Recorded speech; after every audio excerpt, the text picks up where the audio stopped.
ஹல்லேலூயா. இந்த நாளில் இந்த சிலுவை தியான கூட்டத்துக்கு வந்திருக்கிற உங்கள் ஒவ்வொருவரையும் இயேசு கிறிஸ்துவின் நாமத்தினாலே நான் வாழ்த்துகிறேன். இந்த நாளிலும் நம்ம மத்தியில் தேவி செய்தி கொடுப்பதற்காக ரெவரண்ட் விக்டர் கருணாகரன் அவர்கள் வந்திருக்கிறார்கள். குரோம்பேட்டில் இருக்கிற United prayer house, faith United prayer house என்று சொல்லப்படுகிற அந்த ப்ரேயர் ஹவுஸில் சீனியர் பாஸ்டராக இருக்கிறார். 30 வருடங்களாக தேவனுடைய ஊழியத்தை அவர் செய்து வருகிறார். அவருடைய சபையில் ஏறக்குறைய 1000 பேருக்கு மேற்பட்ட அங்கத்தினர்கள் இருக்கிறார்கள். அவர் நல்ல ஒரு ஜப வீரரும் மாத்திரமல்ல, is a very good Bible teacher. அவர் நம்ம மத்தியில் இருப்பது பெரிய சந்தோஷம். இன்றைக்கு தேவனுடைய வார்த்தையை அவர் சுமந்து கொண்டு வந்திருக்கிறார். கரங்களை தட்டி தேவனுடைய வார்த்தையை வரவேற்போம்.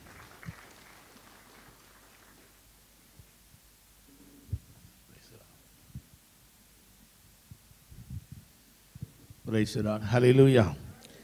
ஆண்டவருக்கு மகிமை உண்டாவதாக.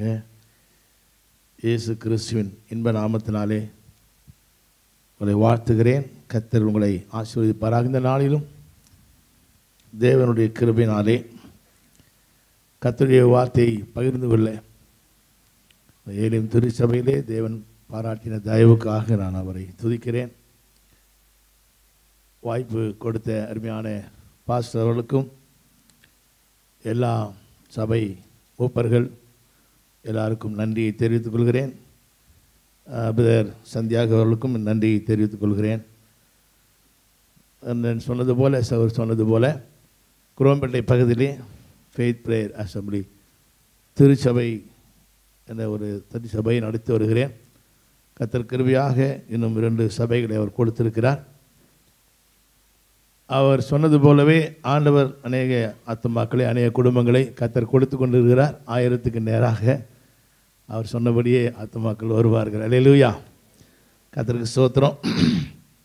இந்த நாளிலே நான் தேவனுடைய வார்த்தையிலே நம் ஆண்டவராகிய இயேசு கிறிஸ்து சிலுவையிலே பட்ட பாடுகள், நமக்காக அவர் சிலுவையிலே செய்த காரியங்கள், அந்த எத்தனையோ காரியங்களிலே ஒரு சில வசனங்களை மாற்றம் உங்களுக்கு முன்பாக வைத்து நான் கடந்து போக விரும்புகிறேன். அதற்கு முன்பாக தலை வணங்கி நாம் ஜெபிக்கலாம். பரிசுத்தமுள்ள தேவனே, நாங்கள் உம்மை ஸ்தோத்திரிக்கிறோம், உம்மை துதிக்கிறோம். ஆண்டவரே, இந்த ஆசீர்வதிக்கப்பட்ட இந்த அருமையான மாலை நேரத்துக்காய் நன்றி சொல்கிறோம். இந்த விசேஷ கூட்டத்திலே கர்த்தாவே, உம்முடைய நாமத்தை மகிமைப்படுத்தும்படியாக நீர் பிரச்சனராக இருக்கிறதுக்காய் ஸ்தோத்திரம். ஆண்டவரே, அடிமையை மறைத்து உம்மை வெளிப்படுத்துங்க. நீங்கள் பேச போகிற வசனங்களுக்காக நன்றி. ஆண்டவரே, உம்முடைய ஜனங்களை நீர் ஆசீர்வதிக்கிற தேவனாக இருக்கிறீர்.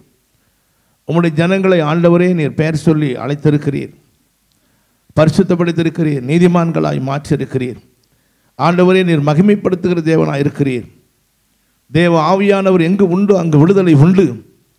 ஆண்டவரே, வெற்றியை தருகிற, விடுதலையை கொடுக்கிற, ஜெயம் கொடுக்கிற பரிசுத்த ஆவியானவர் எங்கள் நடுவில் இருக்கிறதுக்காய் ஸ்தோத்திரம் அப்பா. ஆண்டவரே, இம்மட்டமாய் நாங்கள் நம்மை துதித்து ஆராய்ந்து கொண்டிருந்தோம். உம்முடைய பிரசன்னம் எங்கள் நடுவில் இருக்கிறது. நன்றி ஆண்டவரே, நீர் பெரிய காரியங்களை செய்கிறீர். ஒவ்வொரு நாளும் ஆண்டவரே உம்முடைய மக்களை நீர் ஆசீர்வதிக்கிறீர், விடுவிக்கிறீர். உம்முடைய ஆண்டவரே வார்த்தையினால் ஆண்டவர் அற்புதங்களை செய்து வருகிறீர். அதற்காக உமக்கு கோடான கோடி சோத்திரங்கள் சோத்திரங்கள் சோத்திரங்கள். ஆண்டவரே, இந்த நாளிலும் கர்த்தாவை நீர் செய்ய நினைத்தது தடைபடாது. ஆண்டவரே, நீர் அற்புதம் செய்யும்படியாக இறங்கியிருக்கிறதுக்காய் நன்றி. ஆண்டவரே, உடைய பிள்ளைகள் என்ன தேவையோடு இருக்கிறார்கள் என்று அறிந்திருக்கிறீர். நீர் பேசும் ஆண்டவரே, நீர் பேசும். இதை தாழ்த்தி ஒப்பு கொடுக்கிறோம். துதி கன மகிமையெல்லாம் உமக்கே செலுத்துகிறோம். இயேசு கிறிஸ்து இன்ப நாமத்தில் ஜெபிக்கிறோம் ஜீவனுள்ள நல்ல பிதாவே. ஆமேன், ஆமேன். ஹல்லேலூயா. 2000 ஆண்டுகளுக்கு முன்பாக நம்முடைய ஆண்டவர் இயேசு கிறிஸ்து இந்த உலகத்திலே அவர் அவதாரமாகி நமக்காக அவர் சிலுவையிலே பாடுபட்டு மரித்து அடக்கம் பண்ணப்பட்டு உயிர்த்தெழுந்தார். இதெல்லாம் நமக்கு தெரியும். நான் ஒரு இந்து குடும்பத்திலே பிறந்தவனாக இருந்தேன்.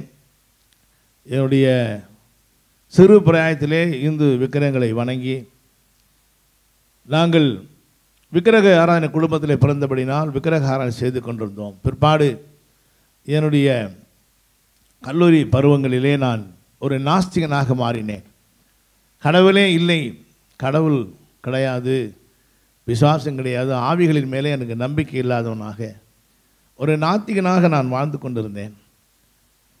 அந்த நாட்களிலே இந்த சொர்க்கம் நரகம் இதெல்லாம் எனக்கு நம்பிக்கையே கிடையாது. ஏனென்றால் பெரியார் புக்கெல்லாம் அதிகமாக நான் படிப்பேன். அந்த புத்தகங்கள் எங்களுடைய இந்து தெய்வங்கள் எல்லாம் எப்படி உண்டாயிற்று என்ற காரியங்கள்லாம் ரொம்ப அழகாக எழுதியிருப்பார். இதெல்லாம் நான் பார்த்து ஆவிகளே நம்பாதவனாக, சொர்க்கம் நரகம் இவர்களிலே நம்பிக்கை இல்லாதவனாக வாழ்ந்து கொண்டிருந்த போது சாட்சியை நான் சுருக்கமாக சொல்லி செய்திக்கு நான் கடந்து போகிறேன். அப்பொழுது பிசாசை தான் நான் முதல்ல பார்த்தேன். பிசாசை எப்படி பார்த்தோம்? பார்க்க முடியாது, ஒரு ஆவி தானே, பார்க்க முடியாது. அதனால் எங்களுடைய உறவினர் ஒரு பையனுக்கு ஒரு அசுத்த ஆவி பிடித்து கொண்டது. அசுத்த ஆவிலாம் நம்ப மாட்டேன், அதெல்லாம் நடிக்கிறாங்க, அது ஒரு ஏமாத்து வேலை என்று சொல்லி தான் நினைத்து கொண்டிருந்தேன். ஆனால் அவனுக்குள்ளே வந்து தீ ஆவி உள்ளே வந்தபோது அவன் கடுமையான வயிற்று வலியிலே துடித்தான். அவன் ரொம்ப லீனாக இருப்பான், அவனை எளிதிலே அவனை ஒரு ஆள் பிடிச்சாலே விழுந்துருவான். ஆனால் இந்த ஆவி உள்ளே நுழைந்த போது 5 பலமான மனிதர்கள் அவனை பிடித்து அடக்குகிறார்கள், எல்லாரையும் தூக்கி எறிகிறான். அவன் கடுமையாக அந்த வயிற்று வலியிலே துடிக்கிறான். அப்பொழுது அந்த இந்து முறைப்படி அந்த சாமியாரை வர வைத்து அவங்க மந்திர கோலெல்லாம் கொண்டு வந்து அவனை அடித்து, வேப்பிலையில் அடித்து சித்திரவதை செய்து அந்த ஆவியை விரட்டினார்கள். அப்போ அந்த ஆவி அவனை விட்டு வெளியே போன உடனே அவன் நார்மலாக மாறிட்டான். இப்போ நான் அவனை கேட்டேன், என்னடா உனக்கு இவ்வளோ இந்த சம்பவம்லாம் தெரியுது? அவங்க கேட்குறான், என்ன நடந்தது, எனக்கு உடம்பெல்லாம் வலிக்குதே அப்படி என்று அவன் கேட்குறான். உனக்கு இவ்வளோ சம்பவம் உனக்கு தெரியாதா என்று கேட்கும்போது அவன் சொல்கிறான், எனக்கு ஒன்றும் தெரியல, உடம்பெல்லாம் வலிக்குது, அதான் தெரியுது அப்படின்னு அவன் சொல்கிறான். அப்போ எனக்கு ஆச்சரியமாக இருந்தது. அந்த ஆவி அவனுக்குள்ளே வந்து பேசினது, அது இந்தி பாஷை பேசுகிறது. நீ யார் என்று அவன் கேட்குறான். மந்திரவாதி அவர் சொல்கிறேன், நான் வந்து இந்த இடத்துல என்னாராக்கும், நான் வந்து வயிற்று வலினாலே தூக்கிட்டு செத்து விட்டேன், இந்த பகுதியாக நான் வந்தான், ஆகவே நான் அவனுக்குள்ளே வந்து விட்டேன் என்று அது பேசுகிறது. அப்போ அந்த ஆவி போன உடனே அவன் வயிற்று வலி சரியாகிவிட்டது. பிற்பாடு மறுபடியும் அந்த ஆவி வந்தது, மறுபடியும் அதை விரட்டி அது மந்திரமெல்லாம் செய்து அதை துரத்தினார்கள். பிற்பாடு அவன் சரியானான். இந்த சம்பவம் என்னை சிந்திக்க வைத்தது. ஒரு ஆவியே இல்லை என்று நாம் நினைத்து கொண்டிருந்தோம். இப்பொழுது ஒரு அசுத்த ஆவி இவனுக்குள்ளே வந்து இவனை அலக்களித்து பலமான மனிதெல்லாம் தூக்கி எறிகிறான், வயிற்று வலியை துடிக்கிறான். பிற்பாடு அது துரத்தப்பட்ட போது அவன் நார்மலாக மாறிவிட்டான். இது அப்போ ஒரு ஆவி என்று ஒன்று இருக்கிறது, அது வந்து உள்ளே நுழைந்து அது வெளியே போகும்போது அவனிலே மாற்றம் வருகிறது. உள்ளே வரும்போது ஒரு மாற்றம், வெளியே போகும்போது ஒரு மாற்றம். இதெல்லாம் என்னை சிந்திக்க வைத்து, அப்போ தீய ஆவி, ஒரு அசுத்த ஆவி என்று ஒன்று இருக்கிறது உண்மையானால் மெய்யாகவே தேவன் என்று ஒருவர் இருக்கத்தான் வேண்டும். பிசாசு என்று ஒன்று இருந்தால் தேவன் என்று ஒருவர் இருக்கத்தான் வேண்டும். எல்லாம் உலகத்தில் 2 இருக்கிறது. இருட்டு இருக்கிறது, வெளிச்சம் இருக்கிறது, உண்மை இருக்கிறது, பொய் இருக்கிறது, பாசிட்டிவ் இருக்கிறது, நெகட்டிவ் இருக்கிறது, எல்லாம் 2 இருக்கும்போது அப்போ தீ ஆவி என்று ஒன்று இருந்தால் மெய்யாகவே தேவன் என்று ஒருவர் இருக்கத்தான் வேண்டும், கடவுள் என்று ஒருவர் இருக்கத்தான் வேண்டும். அவர் யார், எங்கே இருக்கிறார் என்று எப்படி தேடுவது? இவ்வளோ இந்துக்கள் சொல்கிறார்கள் 33 கோடி தெய்வங்கள், 8,000 ரிஷிமார்கள் என்று, கிறிஸ்தவர்கள் சொல்கிறார்கள் இயேசு என்று, மகமதியர் சொல்கிறார்கள் அல்லாஹ் நபி என்று, புத்த மதத்தை சேர்ந்தவர் புத்தர், இப்படி எல்லாரும் ஒவ்வொன்றும் ஒவ்வொரு வழியிலே போய் கொண்டிருக்கிறார்களே, இவைகளுக்குள்ளே யார் தேவன்? இந்த கடவுளை எப்படி கண்டுபிடிப்பது என்று சிந்தையாக இருக்கும்போது எல்லா கடவுள் பேரும் எழுதி சீட்டு போட்டு, சீட்டு எடுத்தால் ஒரு நேரத்துக்கு ஒரு சீட்டு வரும். அப்போ எப்படி கடவுளை கண்டுபிடிக்கிறது? அப்போ எனக்குள்ளே இருந்து ஒரு சத்தம், அதாவது கடவுளை கண்டுபிடிப்பது ரொம்ப எளிது. கடவுளை கண்டுபிடிப்பது எளிதுன்னா எப்படி கண்டுபிடிப்பது? இவ்வளோ தேவர்களுக்குள்ளே ஒரு மெய்யான தேவன் இருக்கிறார், அவர் எவரை கண்டுபிடிப்பது என்று சொல்லும்போது எனக்கு ஏற்கனவே நிறைய புத்தகங்கள் படித்திருக்கிறதுனாலே கடவுளுக்குரிய லட்சணம் யாருக்கு இருக்கிறது, இவ்வளோ தெய்வங்களிலே அந்த லட்சணம் யாருக்கு இருக்கிறது என்று நீ தேடிப்பார். அப்போ தெய்வத்துக்குரிய லட்சணம் என்றால் அவர் பரிசுத்தனாக இருக்கணும் அப்படின்னாலே எல்லாமே அடிபட்டு போயிடும். நானே நல்லவனாக இருக்கிறேன், ஏன்னா நான் வணங்கின தெய்வங்களுக்கெல்லாம் அது 2, 3 மனைவி வெப்பாட்டி எல்லாம். அப்போ நானே கொஞ்சம் யோக்கியனாக இருந்தேன். அதனால் தெய்வங்களுக்கு என்று சொல்லும்போது அவைகள் எல்லாம் அசுத்தமாக இருக்கிற இந்து காரியங்கள் எல்லாம் பார்க்கும்போது ரொம்ப கேவலமாக இருக்கும். ஆகவே அதில் எங்கேயுமே அந்த பரிசுத்தத்துக்குரிய ஒரு தெய்வத்தை எங்கும் பார்க்கவே முடியாது. அங்கே எல்லாம் மோசமான ஒரு நிலையிலே ஒரு தெய்வத்தை குறித்து என்னுடைய இந்து மதத்தில் வாசித்தேன். பூமியில் ஒரு பொண்ணை பார்த்து அழகாக இருக்கான்னு சொல்லி அது மனித அவதாரம் எடுத்து வந்து அவளை ரைட் கொடுத்துன்னு போயிடுச்சான். அப்போது இப்படிலாம் இருக்கும்போது இது எப்படி தெய்வம் ஆகும்? சரி, புத்தரை பற்றி பார்த்து தெரியும், அவர் கதையும் நமக்கு தெரியும். நபியை பற்றி தெரியும், அவர் கதையும் நமக்கு தெரியும். எல்லா கதையும் நமக்கு தெரியும். எல்லாரும் யார் யார் என்னென்ன பண்ணாங்கன்னு தெரியும். அப்போ இயேசு கிறிஸ்துவை குறித்து பார்க்கும்போது அவர் என்னை போல அவர் பிறக்கவில்லை. ஹல்லேலூயா. நம்மை போல அவர் பிறக்கவில்லை. அவருடைய பிறப்பே பரிசுத்தமானது. பரிசுத்த ஆவியினால் அவர் உற்பத்தியானார். அது என்னை அதிகமாக டச் பண்ணினது. அவர் உருவான விதமே பரிசுத்தம்.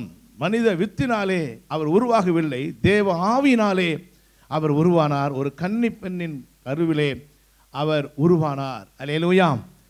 அவர் பரிசுத்தமாய் வாழ்ந்தார். அவர் பரிசுத்தர் பரிசுத்தர் என்று நாம் வேதம் முழுவதும் படித்தால் தெரியலாம். அவர் ஒரு நாள் கேள்வி கேட்கிறார், என்னிலே பாவம் என்று உங்களில் யார் சொல்லக்கூடும் என்று கேட்ட கேள்விக்கு ஒருவனாலும் பதில் சொல்லவே முடியவில்லை. அல்லேலூயா. அவர் அவ்விதமாக அவர் பரிசுத்தம் உள்ளவராக இருந்தார். அவர் அதை பிற்பாடு இன்னும் சில காரியங்கள், அவர் அன்புள்ளவனாக இருக்கணும், கடவுள்னா வல்லமில்லவனாக இருக்கணும். இதெல்லாம் பார்த்தா இயேசு கிறிஸ்து வல்லமை உள்ளவர். ஹல்லேலூயா.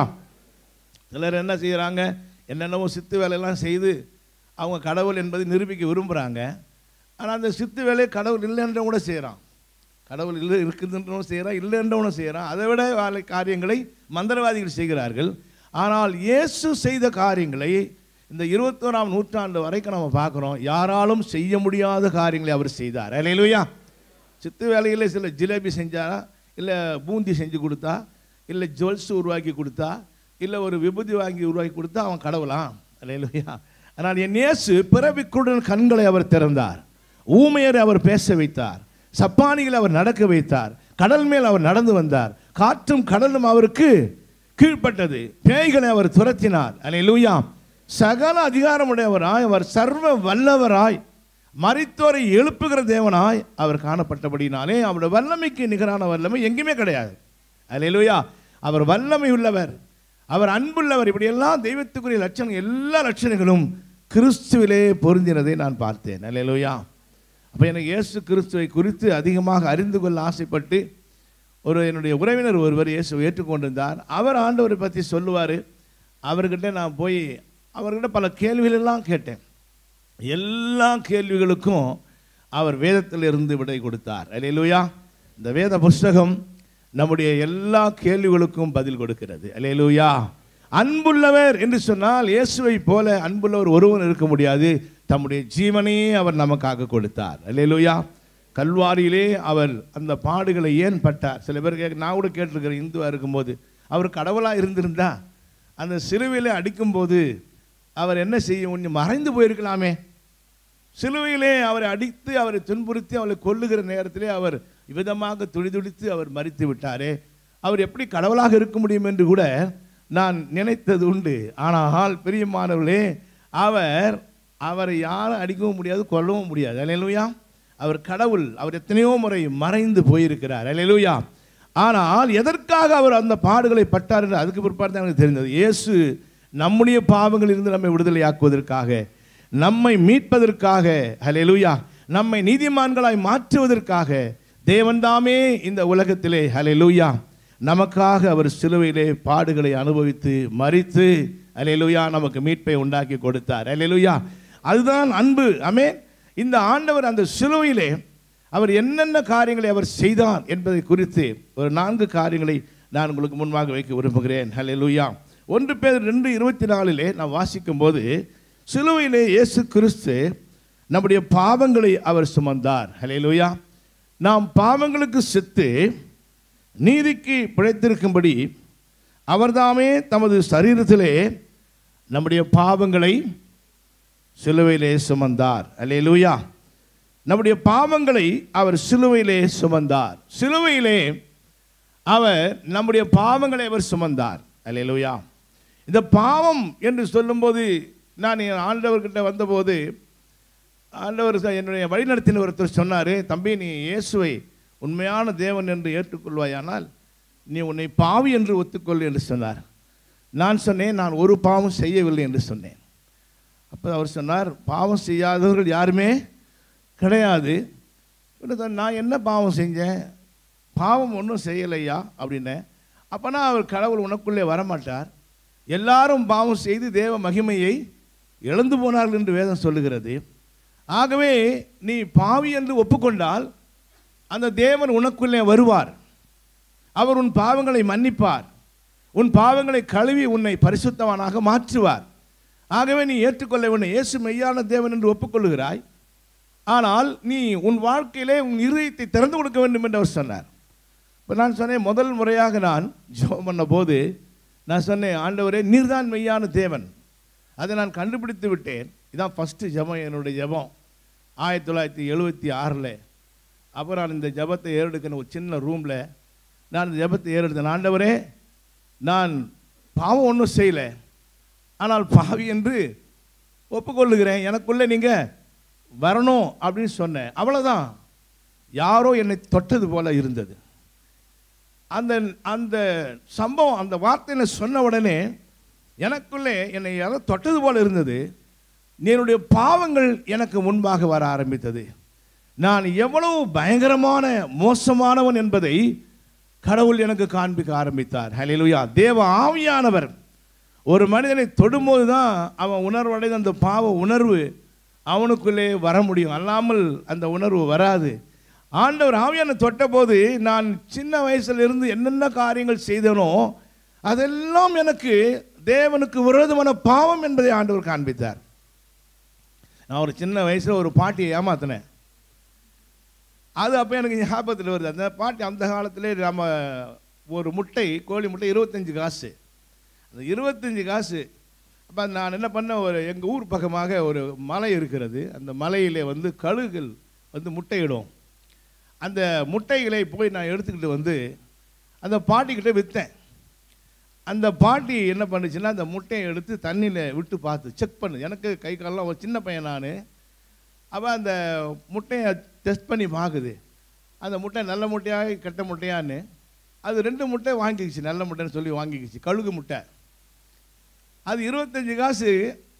எனக்கு 50 காசு கிடச்சது. நான் படத்துக்கு போயிட்டேன், சினிமாவுக்கு போயிட்டேன். 50 காசு எடுத்துக்கிட்டு அங்கே ஒரு டூரிங் டாக்கீஸ் இருக்குது கொட்டைக்கு. அந்த கொட்டைக்கு 50 காசு டிக்கெட் கொடுத்தா படம் பார்க்கலாம். அதை எடுத்துன்னு போயிட்டேன். இப்போ ஆண்டவர் அதை உணர்த்துறார். அது ஒரு பெரிய கடவுளுக்கு விரோதமான பாவம். ஒரு பாட்டியை ஏமாத்தினேன். அதே போல் நாங்கள் அந்த காலத்தில் எங்கள் வீட்டில் விவசாய குடும்பம். அப்போ ஆடுகள் வைத்திருப்போம். அந்த காலத்தில் ஆடுகள்லாம் இருந்தது.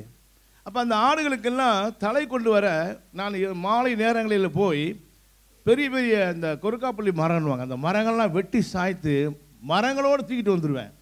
அந்த காலத்தில் அடுப்புக்கு வந்து ஸ்டவ்லாம் கிடையாது. அடுப்பை எரிப்பாங்க, கட்டை வச்சு எரிப்பாங்க.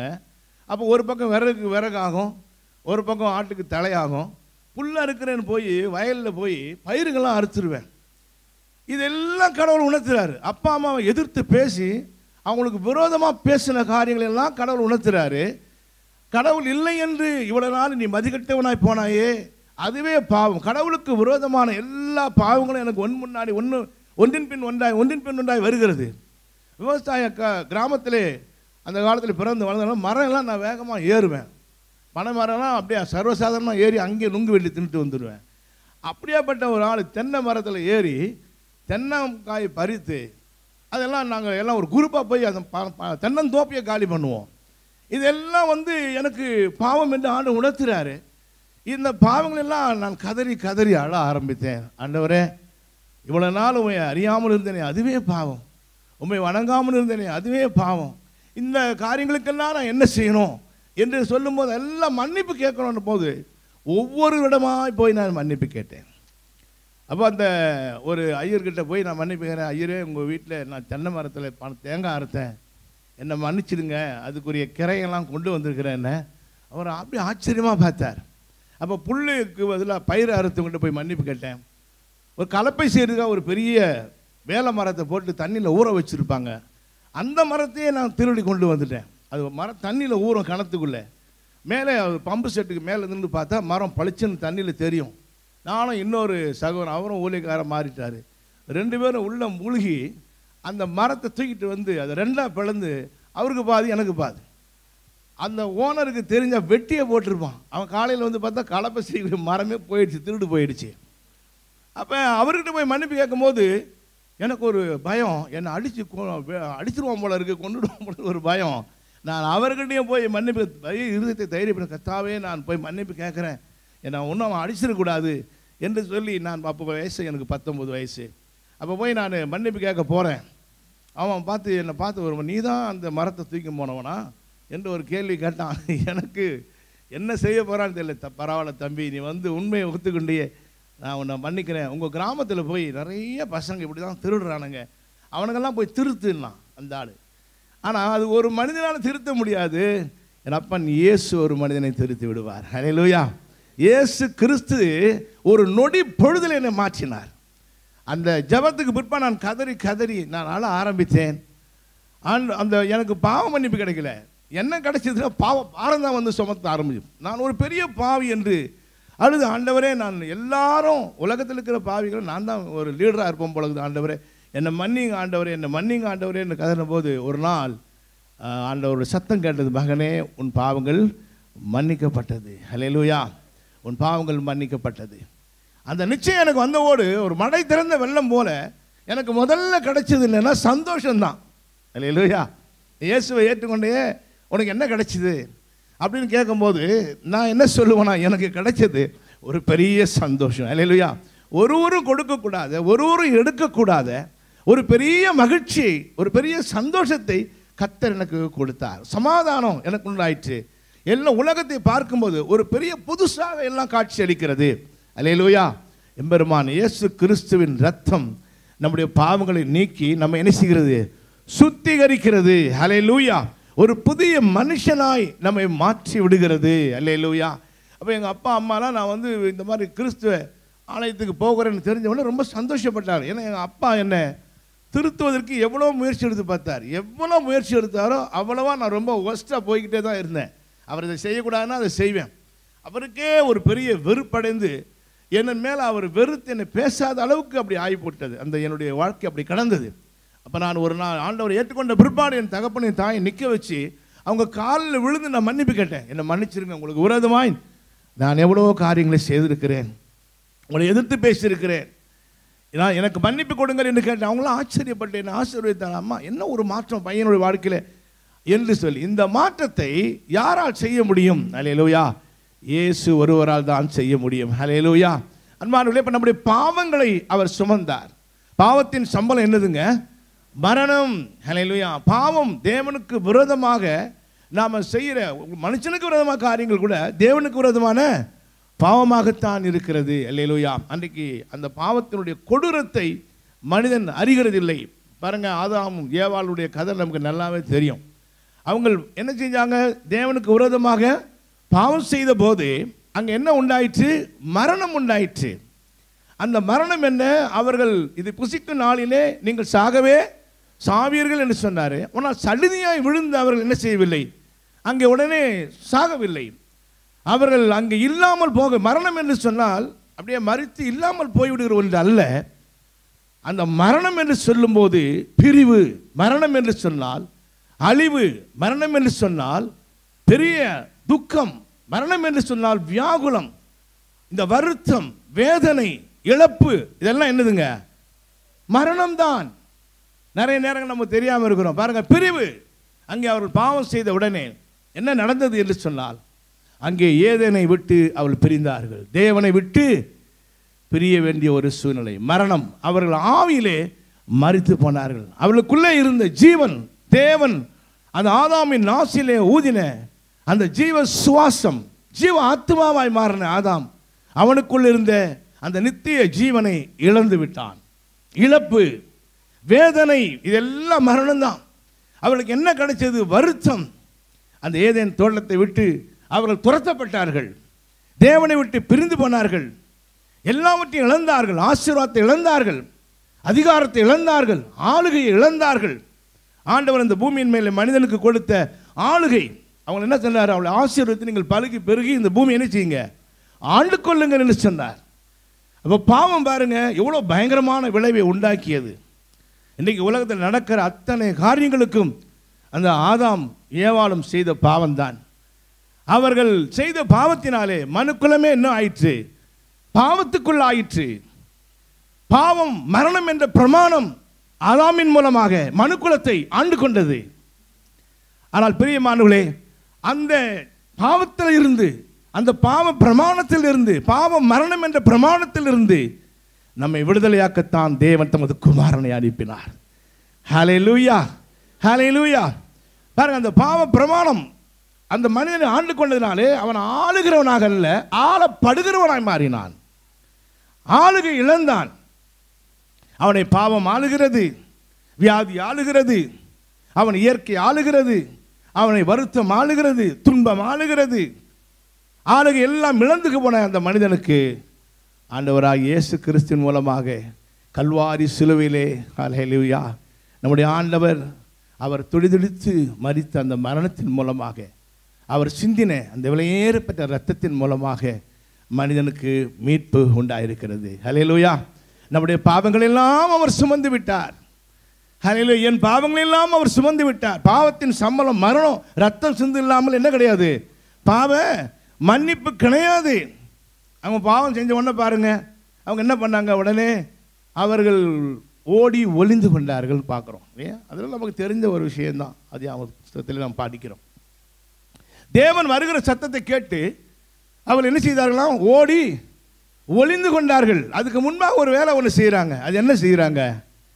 அவங்க நிர்வாணி என்று கண்டு தேவ மகிமை அவங்களை விட்டு போயிடுச்சு. அப்போ அவர்கள் ஒரு வேலை செய்கிறாங்க. என்ன செய்கிறாங்க? அத்தி இலைகளை எடுத்து தைக்கிறாங்க. அங்கே தான் ஸ்டிச் பண்ணுறாங்க. எப்படி ஸ்டிச் பண்ணாங்கன்னு தெரியல, தைத்துன்னு தான் வருது பைபிளில்.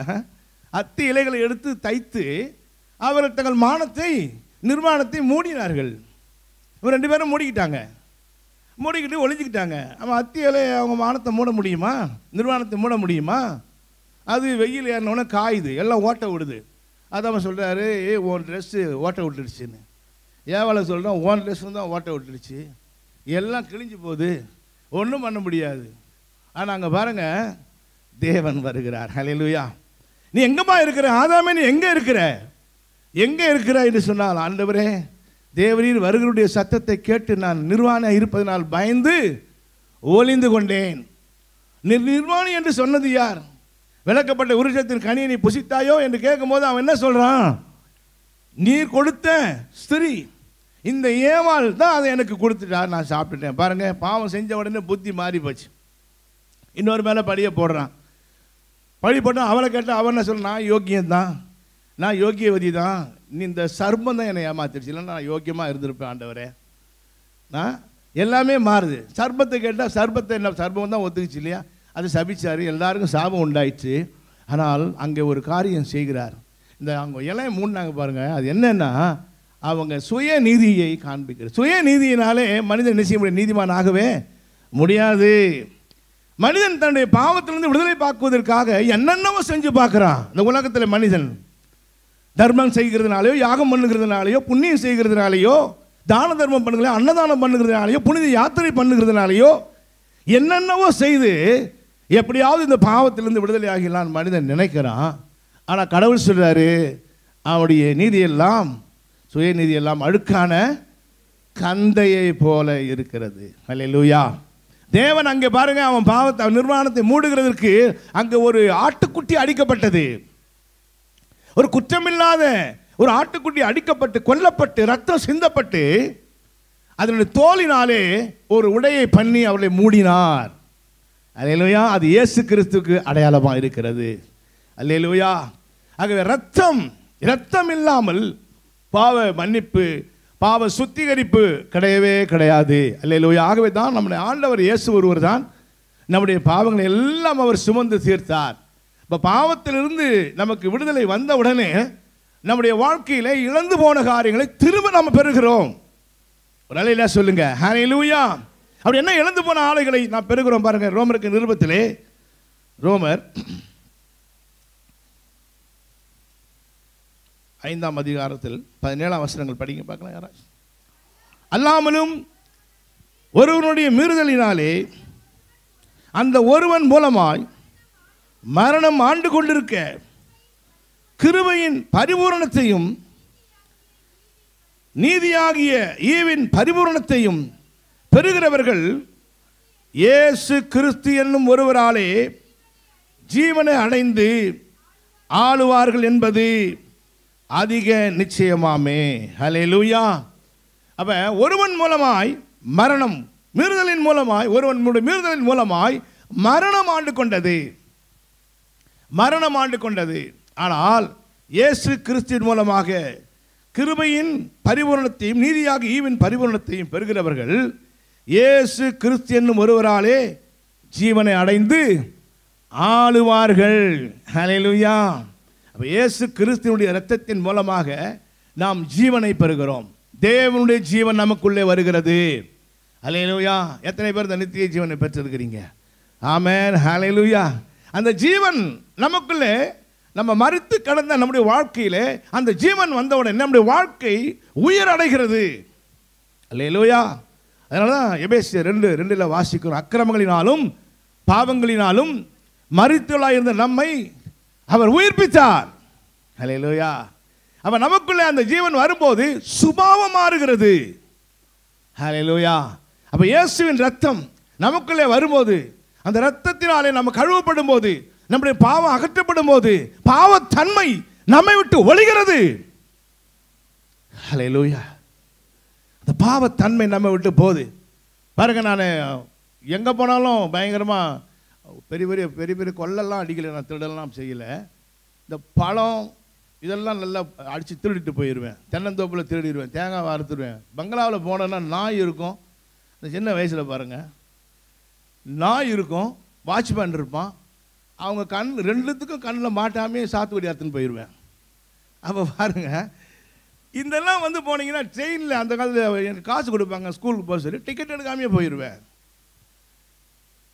அது ஒரு பெரிய தப்பாகவே தெரியல பாருங்க. எப்படி ஏமாத்தணும் அது பாவத்தன்மை இருக்கிறதுனால பாவம் வந்து ஒரு சாதாரணமாக இருந்தது. ஆனால் இயேசு உள்ளே வந்த உடனே, ஹல்லேலூயா, ரத்தம் உள்ளே வந்த உடனே என்னால் அதை செய்ய முடியவில்லை. ஹல்லேலூயா.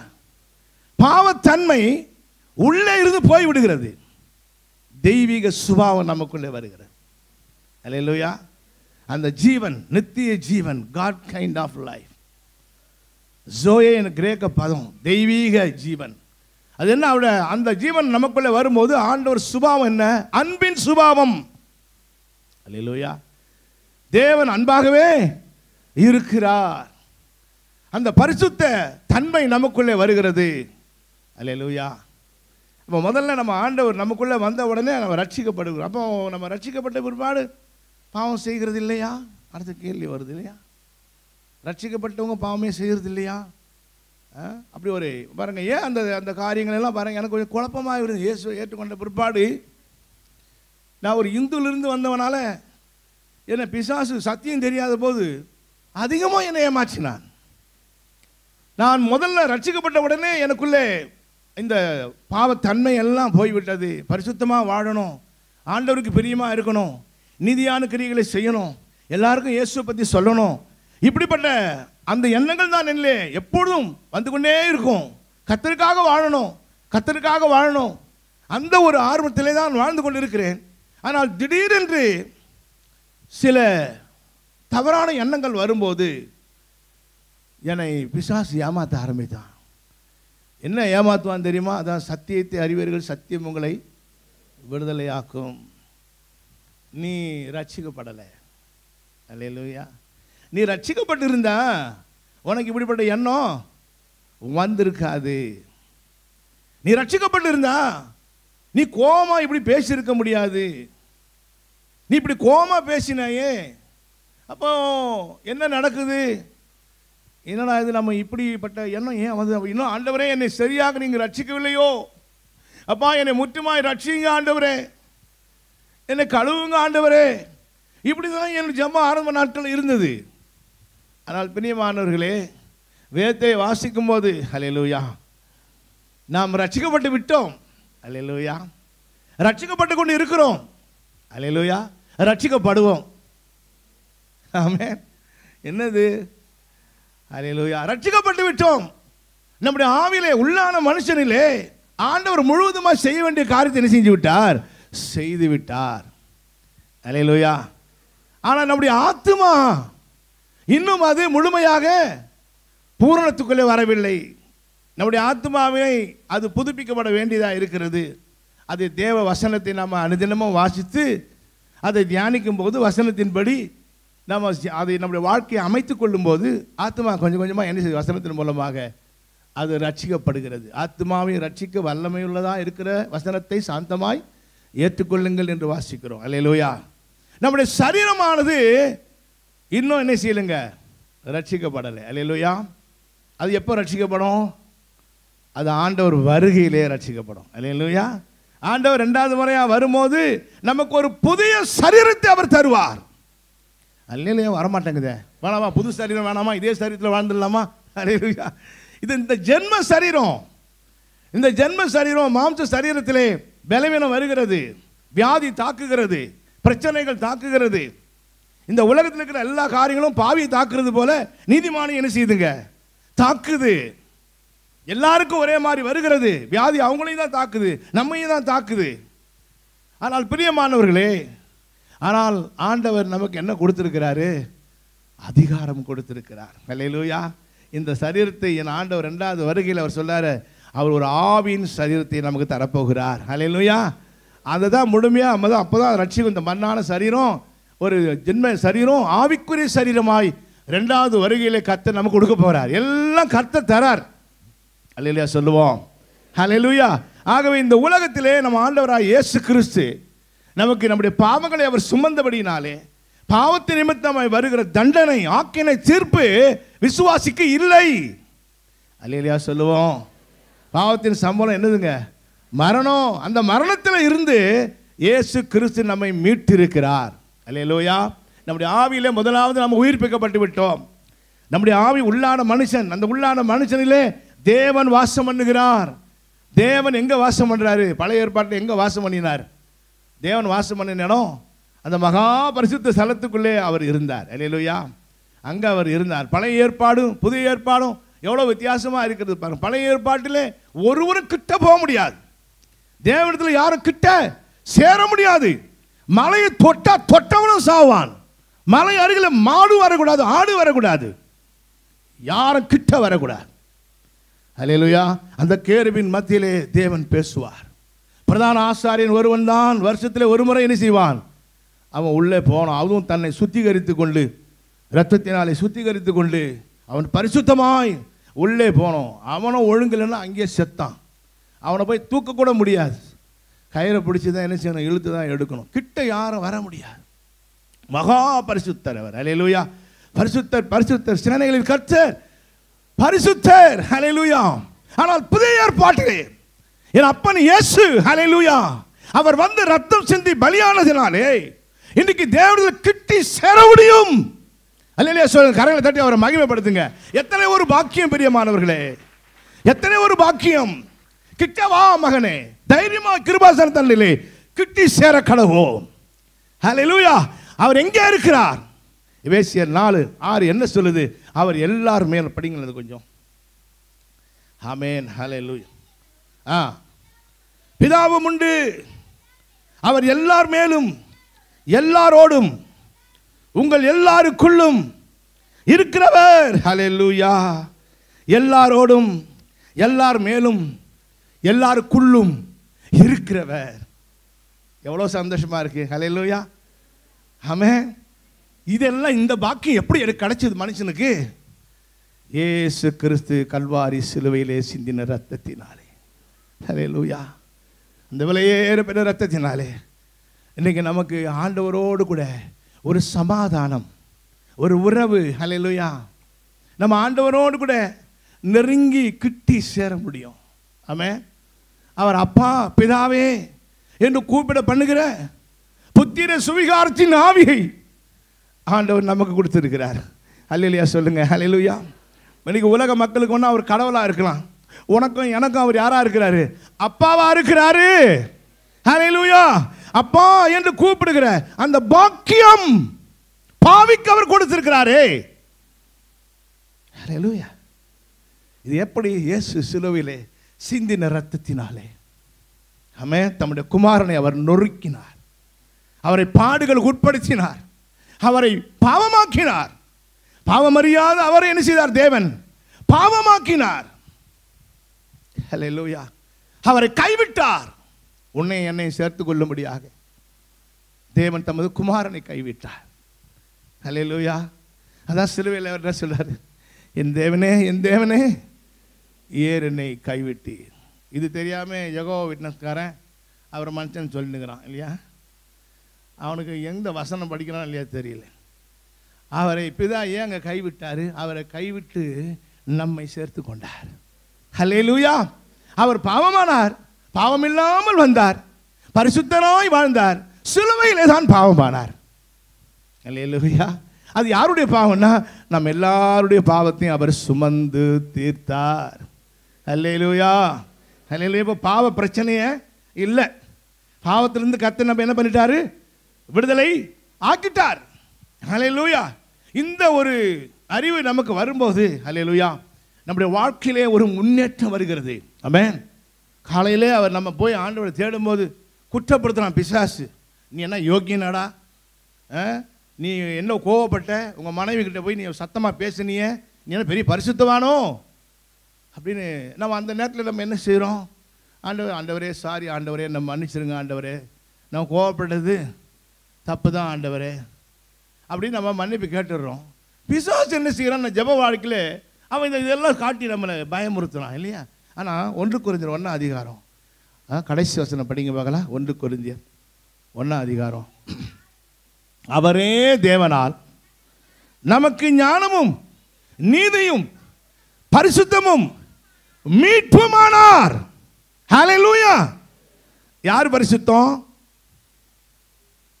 ஹல்லேலூயா.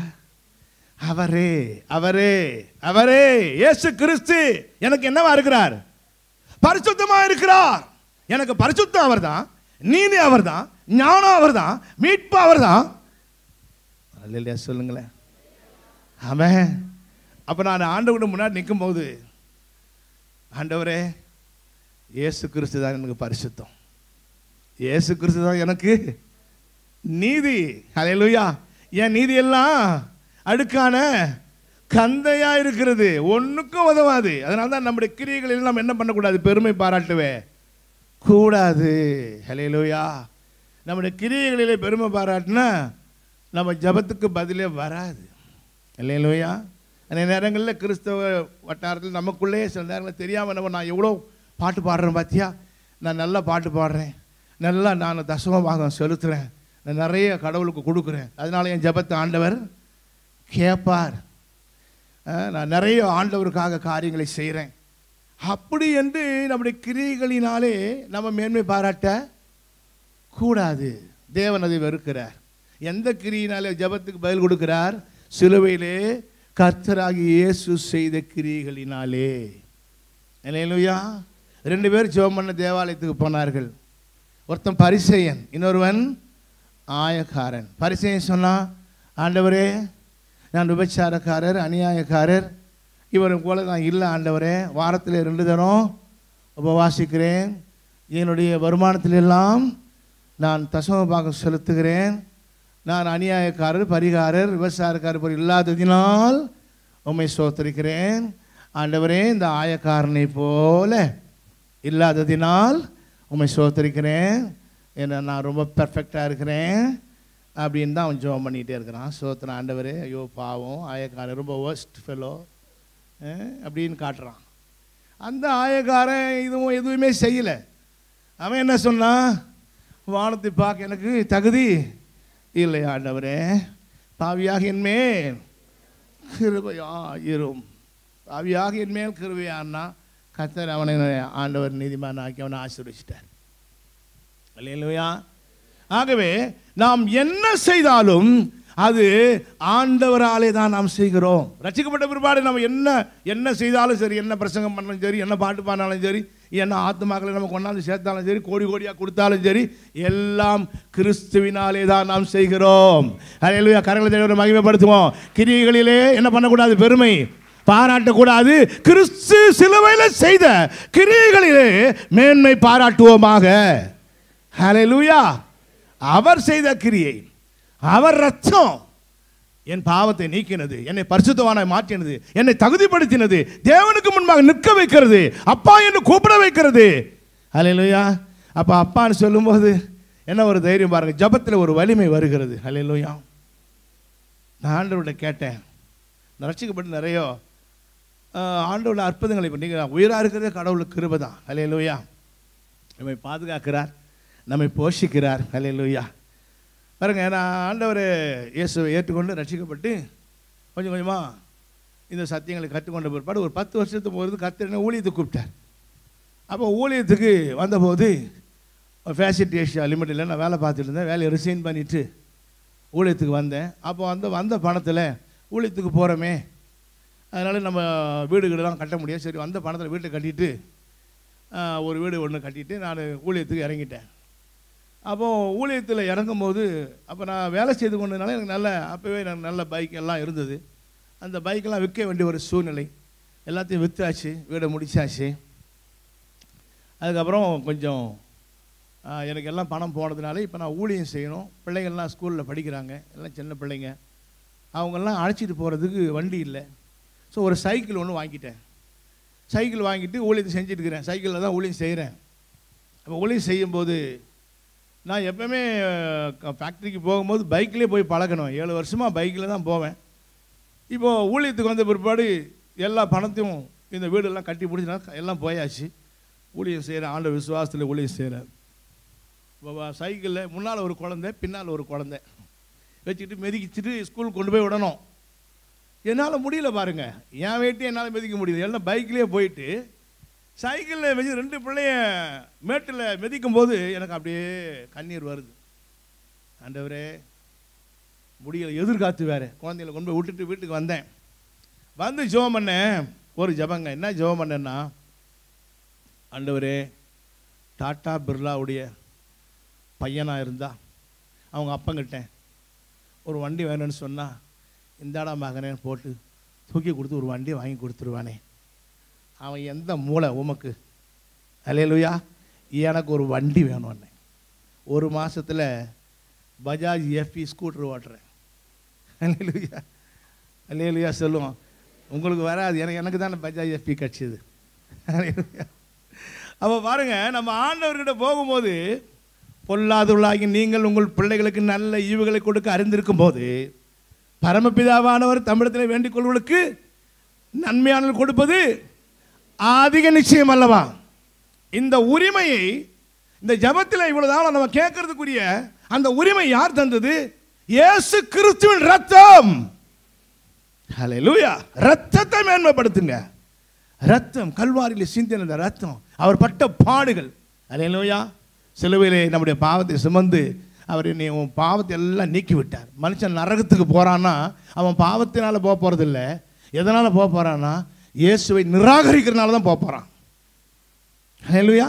இயேசுவை ஏற்றுக்கொள்ளணும்னா அவன் எங்கே தான் போய் ஆகணும்? நரகம் தான் போகணும். அவன் சுயநீதினால என்ன பண்ண முடியாது? பரலோகம் போகவே முடியாது. பாவத்துக்கு தான் வேண்டிய நிவர்த்திய கிருபாதார பலியாக வரானாரே. வாசிங்களேன் 1ஆம் அதிகாரம் 2ஆம் வசனம். 2ஆம் அதிகாரம் 1 யோவான் 2ஆம் அதிகாரம் 2ஆம் வசனம். 1 யோவான். நம்முடைய பாவங்களை நிவர்த்தி செய்கிற கிருபாதார பலி அவரே. நம்முடைய பாவங்களை மாத்திரம் அல்ல, சர்வலோகத்தின் பாவங்களையும் நிவர்த்தி செய்கிற பலியா இருக்கிறார். ஹல்லேலூயா. நம்முடைய பாவங்களை மாத்திரமல்ல, சர்வலோகத்தின் பாவங்களை நிவர்த்தி செய்கிற பலியா இருக்கிறார். ஹல்லேலூயா. ஹல்லேலூயா. இந்த சத்தியங்கள் எல்லாம் நம்ம அதிகமாக அறிந்து கொள்ளும் போது தான் வாழ்க்கையில் ஒரு பெரிய மாற்றம் வருது. ஹல்லேலூயா. சத்தியங்களை எப்படி நம்ம அறிந்து கொள்கிறோம்? வசனத்தை என்ன செய்யணும்? தினந்தோறும் நம்ம வாசித்து தியானிக்கணும். ஹல்லேலூயா. ஆவிக்குரிய புத்தகங்களை படிக்கணும். ஆமென். இந்த திருச்சபையினுடைய ஐயா ஃபவுண்டர், அவருடைய புத்தகங்கள் என் வாழ்க்கையில் பெரிய மாற்றங்களை உருவாக்கின. ஹல்லேலூயா. அதிகமான புத்தகங்களை படிப்பேன். அப்போ சத்தியம், ஆவிக்குரிய புத்தகங்களை எப்படியாவது ஒரு மாதத்தில் ஒரு புத்தகம் 2 புத்தகமாக என்ன செய்யணும்? நம்ம படிச்சிடணும். அப்போ நல்ல எழுத்தாளர், அருமையான ஐயா அவர்கள் நல்ல அருமையான ஆவிக்குரிய சத்தியங்களை ஒரு புத்தகங்கள் எழுதியிருக்கிறாங்க. நீங்களாம் வாக்கியவான்கள் இல்லையா, வாக்கியம் நிறைய படிக்கிறீங்க இல்லையா. அப்போ அந்த புத்தகங்களை நம்ம படிக்கும் போது சத்தியத்தை அறியும் போது சத்தியம் நம்மை விடுதலை ஆக்குது. பார்த்துக்குங்க. ஹல்லேலூயா. வேற ஒன்றும் இல்லை. நீங்கள் அந்த ஜபத்துக்கு, அமாவாசை ஜபத்துக்கு, கிருத்திகை ஜபத்துக்கு, பௌர்ணமி ஜபத்துக்கு, கடற்கரை ஜபத்துக்கு அங்கே இங்கே ஓடனா அன்றைக்கு நேரம் நம்ம என்ன செய்கிறோம்? ஜபம் ஜபம் ஜபம் ஜபம்ன்றோம். நல்லது ஜபம், ஆனால் வசனம் இல்லாத ஜபம் வேலைக்கு ஆகாது. ஹல்லேலூயா. வெறும் ஜபத்தில் யாராவது தலையை வச்சு உங்கள் தலை மேலே கையை வச்சு மந்திரிச்சு ஆட்டி கிட்டி ஏதாவது பண்ணிடுவாங்கன்னு நினச்சா நடக்காது. ஹல்லேலூயா. போய் தலையை கொடுத்து நம்ம பார்த்தா நடந்துடுமா? எப்படி நடக்க? நான் கூட பெண்ணின் கையாக போய் பிடிச்சிட்டேன். ஏதோ பவருக்கு ஒரு வந்துடுமா? ஒன்றும் காணோம். ஹல்லேலூயா. பவர் எங்கே இருக்குது? உனக்குள்ளே இருக்கிறார் கர்த்தர். ஹல்லேலூயா. உலகத்தில் இருப்பனை உனக்குள்ளே இருக்கிறவர் பெரியவர். ஆமென். நமக்குள்ளே அந்த அபிஷேகம் இருக்கிறது. நாம அவங்க எப்படி காத்திருந்து ஜெபிக்கிறாங்க, வேதத்தை தியானிக்கிறாங்க. அதனால தான் கர்த்தர் அந்த பரிசுத்தவான்களை பயன்படுத்துகிறார். ஹல்லேலூயா. ஷார்ட்கட்டில் போய் யாருக்கிட்டையும் கையை பிடிச்சி அவங்க கையை தூக்கி தலையில் வச்சு வாங்கிட்டு வந்துட முடியாது. சத்தியத்தை அதிகமாய் நாம் கற்றுக்கொள்ள வேண்டும். கரங்களை தட்டி ஆண்டவரை மகிமைப்படுத்துவோம். ஹல்லேலூயா, ஹல்லேலூயா. இரண்டாவதாக அதே வசனத்திலே நம்ம ஆண்டவர் என்ன செய்தார்? நம்முடைய நோய்களையும் சுமந்தார். ஹல்லேலூயா. பாருங்க, அந்த வசனத்தை படிங்க. 1 Peter 2:24 படிச்சிங்களா? அவருடைய தழும்புகளால் குணமானீர்கள். ஹல்லேலூயா. அவருடைய தழும்புகளால் குணமானீர்கள். ஆண்டவர் நமக்கு சுகமும் சரீரத்துக்கு வேண்டிய சுகத்தை கூட அவர் என்ன செய்கிறாருங்க? கொடுக்கிற தேவனா இருக்கிறார். உங்களுக்கு சந்தோஷமா இருக்குதா? ஹல்லேலூயா. நம்ம பிரியமான தேவ பிள்ளைகளே, இதை நமக்கு அறிவு வரும்போது என்ன வருது தெரியுங்களா? என்ன வருது? அறிவு வரும்போது, கர்த்தரை வசனத்தை அறிகிற அறிவு வரும்போது விசுவாசம் பெருகுகிறது. விசுவாசம் சும்மா வந்துடாது. விசுவாசம் எப்போ வருதுன்னா ரெவலேஷன் வரும்போது தான் என்ன வருதுங்க? விசுவாசம் வருது. இயேசு தான் தேவகுமாரன் அப்படின்ற ஒரு வெளிப்பாடு ஆரம்பத்தில் நமக்கு கிடைக்குது. அவர்தான் உலக ரட்சகர் அப்படின்ற ஒரு வெளிப்பாடு நமக்கு கிடைச்ச உடனே விசுவாசம் வருது. அவர் மேலே ரட்சிக்கப்படுகிறோம். இது பிகினிங். அப்படியே கொஞ்சம் கொஞ்சமாக அவர் சிலுவையிலே அவர் பட்ட பாடுகளினாலே, அவர் மரணத்தினாலே, அவர் அடக்கம் பண்ணப்பட்ட போது, அவர் உயிர் தெழுந்த போது என்னெல்லாம் நமக்கு கிடைச்சிருக்கு, அவருக்குள்ளே நம்ம யாரா இருக்கிறோம், நம்மால் என்ன செய்ய முடியும், அவர் நமக்கு என்ன செஞ்சாரு, இது எல்லாம் அறிய அறிய அறிய அறிய விசுவாசம் என்ன செய்யுதுங்க? பெருகுகிறது. விசுவாசம் கேள்வினால வரும், கேள்வி தேவனுடைய வசனத்தினாலே வரும். அல்லேலூயா. அப்ப வசனத்தை கேட்கணும், வசனத்தை நம்ம கேட்கணும், வசனத்தை நம்ம வாசிக்கணும், வசனத்தை நம்ம தியானிக்கணும். இவ்வளவு பெரிய புஸ்தகம் எதுக்கு அவர் நமக்கு கொடுக்குறாரு? இந்த 66 புஸ்தகம் யாரை தான் சொல்லுது? ரட்சகர் இயேசுவை பற்றி தான் சொல்லுது. ஹல்லேலூயா. அப்போ இயேசு கிறிஸ்துவினுடைய அந்த ரத்தம், ஹல்லேலூயா, அவருடைய தழும்புகள், அந்த தழும்புகளினாலே நம்ம என்ன செஞ்சாரா? அவர் குணமாக்கினார். ஒரு அல்லேலூயா சொல்லுங்க. அவருடைய தழும்புகளினால் குணமாக்கினார். அப்போ அந்த தழும்புகள் எதுக்காக? ஆமென். அப்போ பரலோகம் நம்ம போய் ஆண்டவரை பார்த்து, ஆண்டவரே, அவருடைய அழகான சரீரத்திலே, அவருடைய சிரசிலே, அவருடைய விழாவிலே, அவருடைய முதுகிலே, அவருடைய கரங்களிலே, கால்களிலே இந்த தழும்புகளெல்லாம் ஏற்றவராக இருக்கும்போது, ஆண்டவரே, இந்த தழும்புகளெல்லாம் எதுக்காக ஆண்டவரே?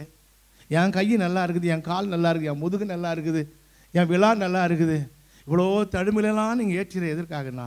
மகனே மகளே, உன்னை குணமாக்குவதற்காக. ஒரு இல்லையா சொல்லுமா? அவருடைய தழும்புகளால் குணமானீர்கள். ஆமென். இந்த வேத புஸ்தகத்தில் அந்த வசனம் இருக்கு இல்லையா? அந்த வசனம் வேத புஸ்தகம் இருக்கிறதுனால வேலை செய்யாது. அந்த வசனம் எங்கே வரணும்? இருதயத்துக்குள்ளே வரணும். அல்லேலூயா. வசனம் இருதயத்துக்குரியது. அல்லேலூயா.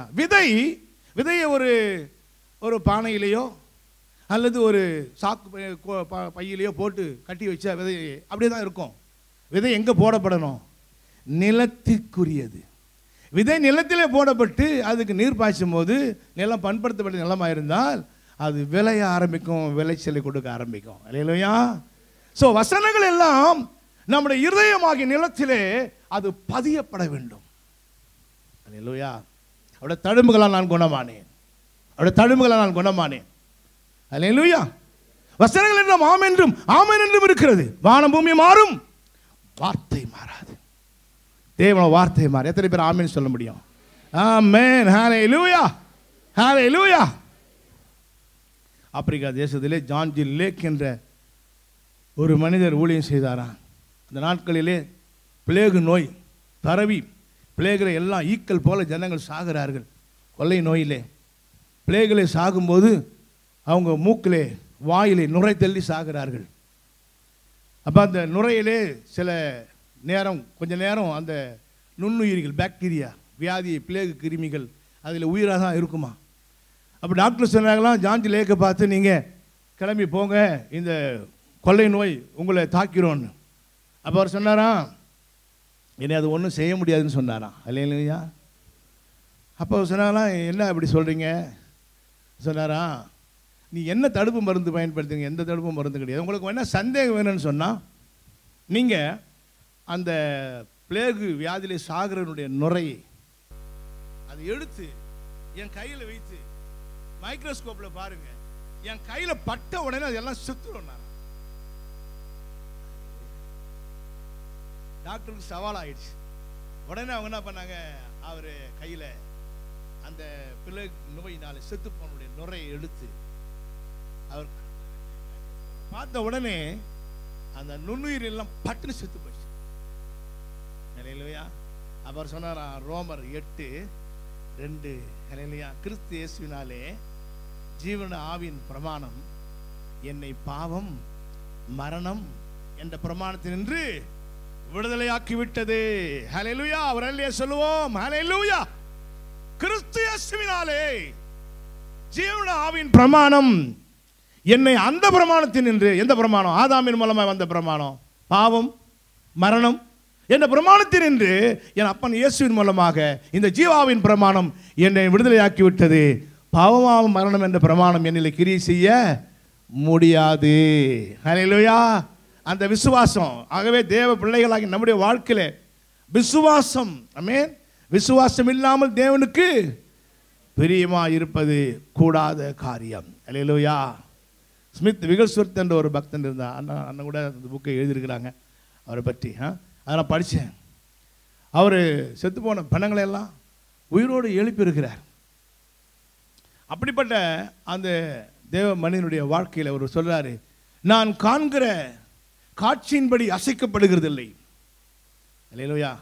சூழ்நிலையின்படி நான் அசைக்கப்படுகிறதில்லை, நான் வசனத்தின்படி அசைக்கப்படுகிறேன்.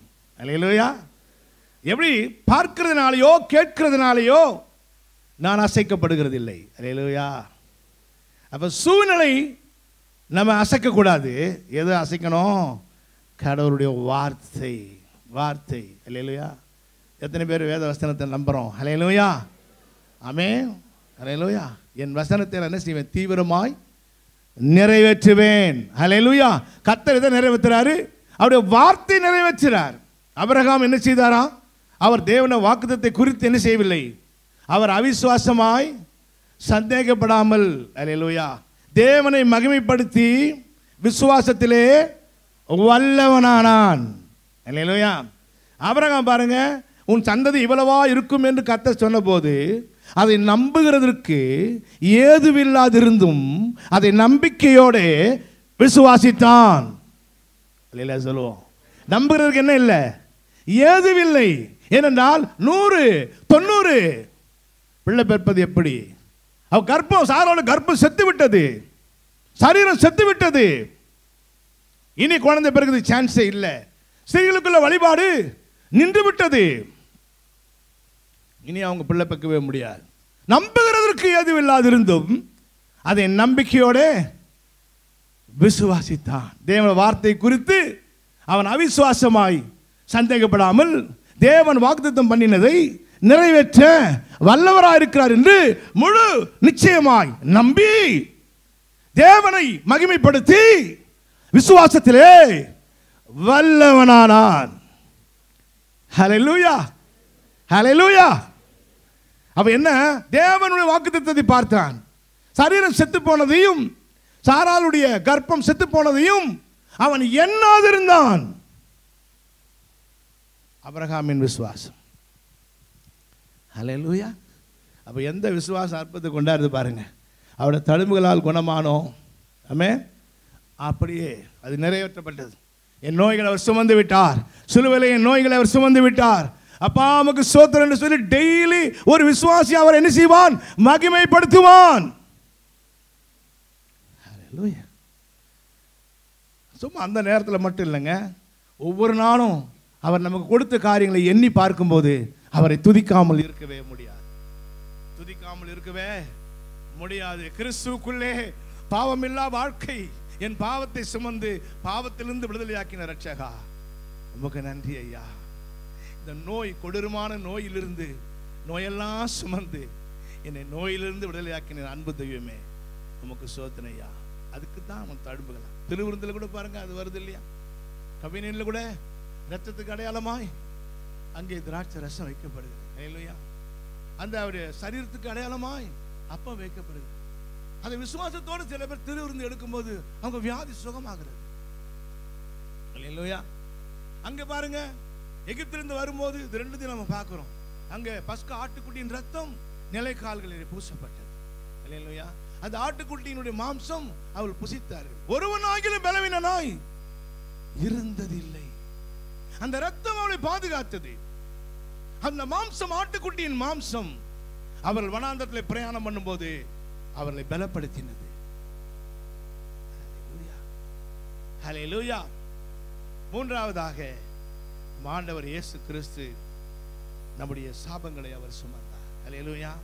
கலாத்தியர் 3ஆம் அதிகாரம் 13ஆம் வசனம் 14ஆம் வசனத்தை நீங்கள் வாசித்து பார்த்தால் வாசிங்க.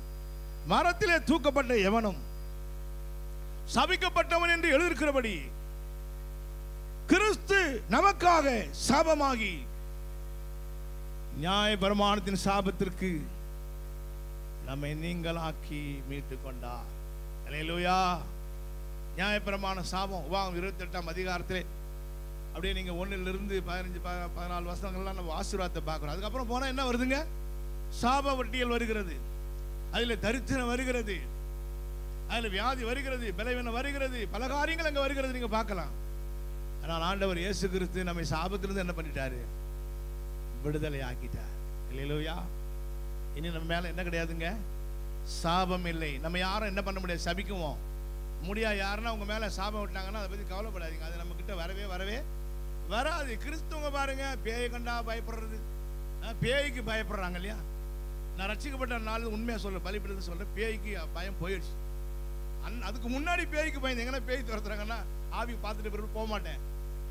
ஆனா ரட்சிக்கப்பட்ட பிற்பாடு ஹல்லேலூயா, பேய்க்கு நான் பயப்படுகிறதே கிடையாது. ஏன்னா பேய் என்ன பார்த்து பயப்படுது, பேய் உன்னை பார்த்து பயப்படுது. ஹல்லேலூயா. எத்தனை பேர் நம்புறீங்க? உண்மை அதாங்க, உண்மை அதான். பேய் நம்ம கண்டு பயப்படுது. ஏன்னா உங்க மேல இயேசுவின் ரத்தம் இருக்கிறது, உங்களுக்கு அதிகாரம் இருக்கிறது, நீங்க சொன்னா அவன் ஓடணும். ஹல்லேலூயா. ஆகவே கிறிஸ்தவர்கள், தேவ பிள்ளைகள் ஆவிகளை கண்டு பயப்படி செய்வின சூனியம் அங்க வச்சுட்டாங்க, இங்க வச்சுட்டாங்க, கட்டு உடைக்கிறாங்க, நட்டு உடைக்கிறாங்க, இதெல்லாம் நமக்கு தேவை கிடையாது. நாம ஏற்கனவே விடுதலையானவர், கிறிஸ்துக்குள்ளே விடுதலையான மீட்கப்பட்டவர்கள், மீட்கப்பட்டவர்கள், மீட்கப்பட்டவர்கள், கழுவப்பட்டவர்கள், நீதிகரிக்கப்பட்டவர்கள். ஹல்லேலூயா. தேவன் நம்மை நீதிகரித்திருக்கிறார். ஹல்லேலூயா. நம்முடைய சாபங்களை எல்லாம் அவர் சுமந்து விட்டார். ஒருவேளை நம்முடைய முன்னோர்களின் சாபமா இருக்கலாம், நம்முடைய மூதாதையர்களுடைய சாபமா இருக்கலாம். எந்த சாபமா இருந்தாலும் இயேசுவை ஏற்றுக்கொண்ட உடனே அதில் இருந்து, அந்த தலைமுறையிலிருந்து ஆசீர்வாதம் தான். ஹல்லேலூயா. நீதிமான் சிரசின் மேல என்ன இருக்குதுங்க? ஆசீர்வாதம் தங்கும். உங்க தலைமையில கை வச்சு சொல்லுங்க, என் தலைமையில சொல்லுங்க ஐயா, சொல்லுங்க எல்லாம் சொல்லுங்க, என் தலைமையில ஆசீர்வாதம் இருக்கிறது. ஆமென். ஹல்லேலூயா. ஆசீர்வாதம் இருக்கிறது. என் மேல ஆசீர்வாதம் தான் இருக்குது. சாபம் ஒண்ணும் செய்ய முடியாது. ஹல்லேலூயா. ஹல்லேலூயா. ஆகவே பிரியமானவர்களே, தரித்திரம் என்ற சாபம் நமக்கு கிடையாது. ஹல்லேலூயா. பழைய ஏற்பாட்டில் ஆண்டவர் நீயும் கடன் வாங்குவதில்லை, அநேக ஜாதிகளுக்கு கடன் கொடுப்பாய். தரித்திரத்தை ஆண்டவர் சுமந்து தீர்த்தார். சிறுவையில தான் அவர் என்ன பண்ணாரு? தரித்திரமானார். ஹல்லேலூயா. தண்ணி கூட இல்லாம, உணவு கூட இல்லாம, உடை கூட இல்லாம, அப்படியே கிட்டத்தட்ட நிர்வாண கோலமாய் தொங்கினாரே. அது எதுக்காக? நம்முடைய சாபத்திலிருந்து நம்மை மீட்பதற்காகத்தானே. ஹல்லேலூயா. ஓ, கரங்களை தட்டி அவரை மகிமைப்படுத்துவோம். கண்களை மூடுவோம். ஹல்லேலூயா. ஹல்லேலூயா. எல்லாரும் கண்களை மூடுவோம். ஆண்டவரை நோக்கி பார்ப்போம். ஸ்தோத்திரம் ஆண்டவரே.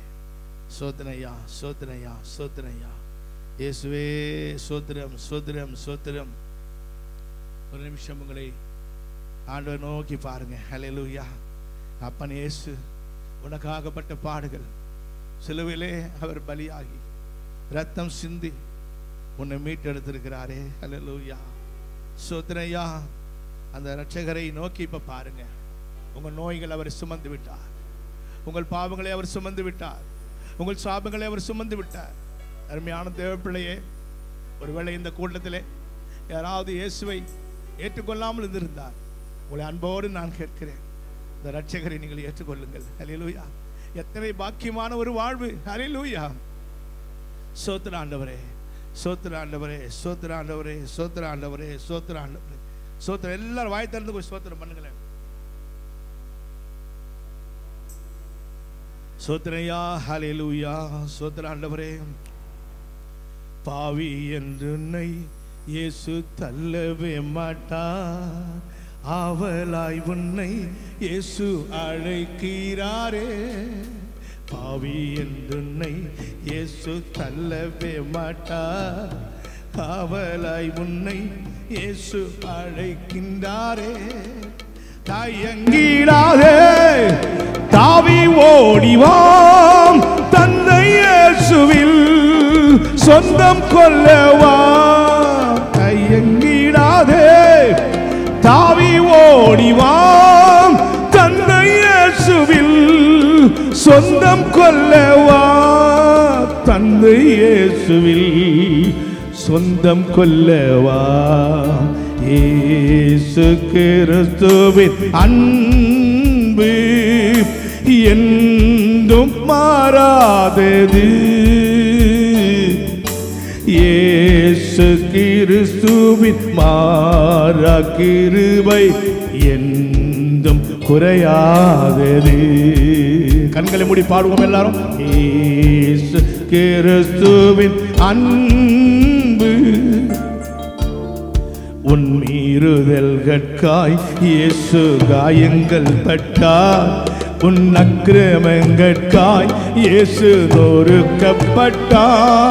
உன் மீறுதல்கட்காய் இயேசு காயங்கள் பட்டார், உன் அக்கிரமங்கட்காய் இயேசு நொறுக்கப்பட்டார்.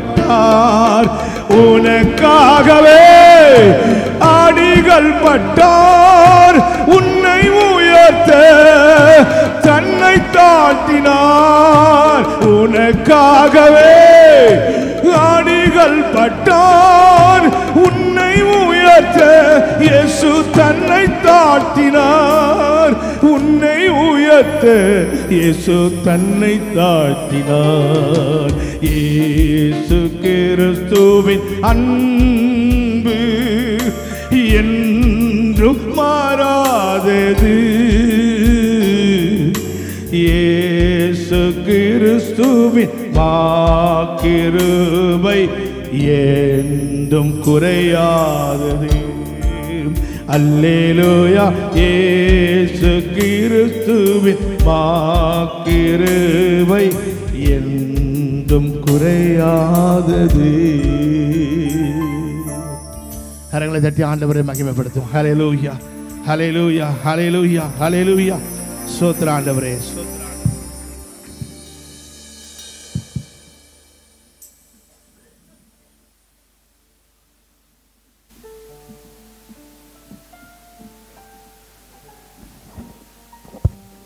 எத்தனை பேர் ஆசீர்வதிக்கப்பட்டீங்க? ஹல்லேலூயா. ஆண்டவர் சுமந்த 3 காரியங்களை ரொம்ப அழகாக தேவனுடைய தாசன், நல்ல பைபிள் ஸ்காலர், வேதாகம கல்லூரியிலே படிப்பிக்கிறவர், 1000 பேருக்கு மேலான அங்கத்தினரை உடைய அவர் நம்முடைய மத்தியில் நாம் வந்தது நமக்கு ஒரு பெரிய ஆசீர்வாதம். ஆமென். ஹல்லேலூயா, ஹல்லேலூயா. நாளை தினம் 5 மணிக்கு நமக்கு புதிய மாதத்துக்குள் நாம் செல்லுகிறபடியால் வாக்குத்தத்த ஆராதனை காலை 5 to 6:15 மணி வரைக்கும் இருக்கும். திருவிருந்து ஆராதனை அந்த நேரத்தில் நடைபெறும். ஆகவே நீங்கள் எல்லாரும் வரும்படி, காலையில் வந்து கர்த்தரை கனம் பண்ணும்படி, உங்களை கேட்டுக்கொள்ளுகிறேன். கர்த்தரை நேசிக்கிறவர்கள் அதிகாலையிலே அவரை தேடுவார்கள். அதுபோல நாளை தினம் நம்முடைய மத்தியில் வருகிறவர் ரெவரண்ட் சுந்தர்ராஜ் ஆவடி அவர்கள் வந்து கர்த்தருடைய செய்தியை பகிர்ந்து கொள்வார்கள். இந்த நாட்களில் ஆண்டவருடைய அன்பை ரொம்ப அதிகமாய் ருசிக்கிற ஒரு நேரம். அவருடைய நேசம் திராட்சை ரசத்தை பார்க்கில் திராட்சை பழத்தை பிழியும் போது செந்நிறமாய் சாறு வடிவது போல இயேசு நம் மேல வைத்த அன்பினால தன்னையே பிழியும்படி அவர் ஒப்பு கொடுத்தார். மனுஷன் பிழிகிறான், இனிமையான திராட்சை ரசத்தை ஆண்டவர் கொடுக்கிறார். ஒரு மாமரம் கல்லறிப்படும் போது அந்த கல்லறியை சகித்து கொண்டு இனிமையான மாம்பழத்தை அள்ளி கொடுக்கிறது. சந்தன மரத்தை ஒருவன் வெட்டுகிறான், அதற்கு அவ்வளவு வேதனையா இருந்தாலும் அதை தாங்கிக் கொண்டு இனிமையான வாசனையை பரிமளிக்கிறது. ஒரு ஏழை விதவை தாய்க்கு ஒரே ஒரு மகன், விதவையானபடியால் வேறு நம்பிக்கை இல்லாதபடியால் அவனே தனக்கு எல்லாவற்றுக்கும் எல்லாமாய் இருக்கிறான். ஒரு நம்பிக்கை நட்சத்திரமாக அவனை அன்போடு வளர்த்தார். அவன் வாலிப வயது வந்தது. தனக்கு ஒரு வாழ்க்கை துணையை அவனே தேட ஆரம்பித்தான். ஒரு பெண் அவளுக்கு தன்னுடைய இருதயத்தின் முழு அன்பையும் கொடுத்தாள்.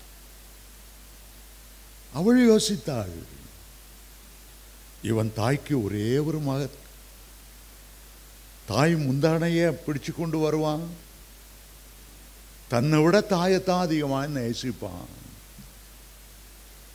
பிறகு நம்ம மாமியார் கொடுமைக்குள்ளாக போனோம், உன்னுடைய முழு அன்பும் கிடைக்காது. ஒரு நாள் அவனை பார்த்து கேட்டாள், என்ன நேசிக்கிறீங்களா? பெண்கள் அப்படித்தான் ஆரம்பிப்பாங்க. அவன் பேதமையான மகன், உன்னை நான் எவ்வளோ நேசிக்கிறேன் உனக்கு தான் தெரியும். இல்லை இல்லை பொய், உண்மையிலே நான் நேசிக்கிறீங்களா? அவன் சொன்னான், என் உயிரை பார்க்கலும் உன்னை அதிகமாக நேசிக்கிறேன். அவ கேலியா சொன்னா, இப்படித்தான் ஆம்பளைகள் ஆசை வார்த்தை பேசுவாங்க, பிறப்பின் வாங்கி போயிடுவாங்க. உண்மையிலே என்ன நேசிக்கிறீங்களா?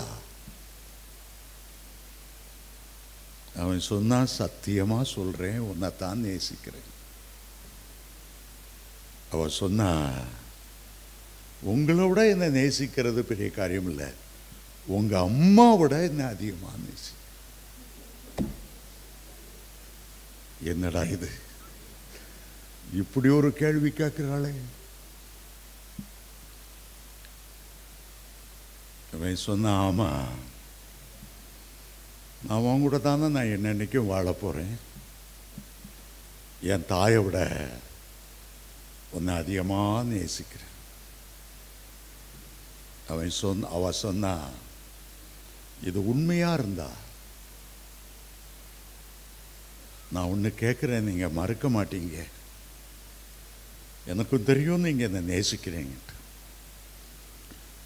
எனக்கு ஒரு பரிசு நீங்க கொண்டு வரணும். என்ன பரிசுன்னு கேட்டான். உங்க அம்மா இருதயத்தை தோண்டி எனக்கு ஒரு காதல் பரிசு கொண்டு வரணும். உங்க அம்மா தூங்கும்போது நெஞ்சில குத்தி கை விட்டு அந்த இருதயத்தை எனக்கு கொண்டு வந்து கொடுத்தீங்கன்னா நீங்க உண்மையா நேசிக்கிறீங்கிற நான் அறிந்து கொள்ளுவேன். அவனுக்கு தாங்க முடியாத துக்கமா இருந்தது. தாயுடைய அன்பெல்லாம் எண்ணி எண்ணி பார்த்தான். ஐயோ, இவ்வளோ லவ் பண்ண போய் இவ பார்த்தா 1000 தலை வாங்கிதான் அபூர்வ சிந்தாமணி மாலா இருக்கிறா. இருந்து இருந்து எங்க அம்மாவுக்கு ஒலை வச்சிட்டாளே. அவ இவன் முகம் வாடுகிறத பார்த்த உடனே, பாருங்க பாருங்க, நீங்க போய் தான் சொல்லியிருக்கீங்க. இந்த சிம்சோனை எப்படி தெரியல வஞ்சித்தாளோ அதே போல இனி என்ன பார்க்க வந்தா உங்க கையில அம்மாவுடைய இருதயத்தோடு பார்க்க வரேன்னா வாங்க, இல்லைன்னா இங்க வீட்டுக்கு வராங்க. வீட்டுக்கு போனா தாயா தாரமா, அம்மாவா காதலியா, பெரிய போராட்டம். கடைசியில் நினைத்தான், எங்க அம்மாவுக்கு வயசாயிட்டு, ஏற்கனவே மேலே போக வேண்டிய ஏஜ் வந்துடுச்சு, நம்ம கொஞ்சம் சீக்கிரமாக அங்கே மேலே அனுப்புகிறோம், அவ்வளோதானே. மனைவி கூட தான் நம்ம என்னன்னைக்கும் வாழ போகிறோம். ஆகவே மனைவியே பிரியப்படுத்துவது என்ற ஒரு முடிவுக்கு வந்தான். பெத்து வளர்த்த தாய், பாலூட்டி வளர்த்த தாய், தான் மேல உயிரையே வச்சிருந்த தாய், இந்த உலகத்துக்கு இதுவரைக்கும் அவதான் பெரியதாக இருந்தது. வீட்டில் ஒரு கத்தி இருந்தது, கூர்மையாக்கினான். மனதில் ஒரு புயல், ஒரு போராட்டம், செய்வதா செய்யக்கூடாதா.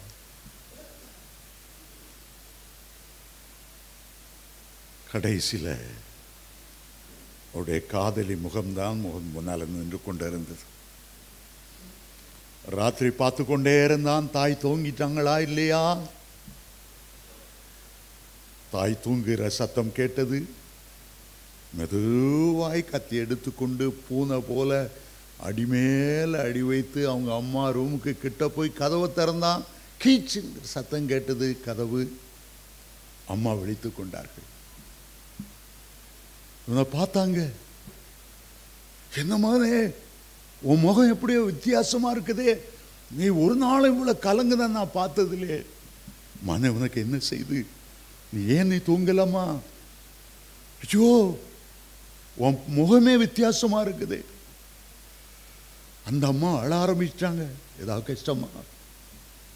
உனக்கு காஃபி போட்டு தரவா, டீ போட்டு தரவா? இல்லம்மா, ஒன்றும் இல்லம்மா. எடுத்துட்டு வந்த கத்தியை மறைச்சு வச்சுட்டு தன்னுடைய அறைக்குள்ளே வந்து விட்டான். அவருடைய காதலி சொல்லியிருந்தா,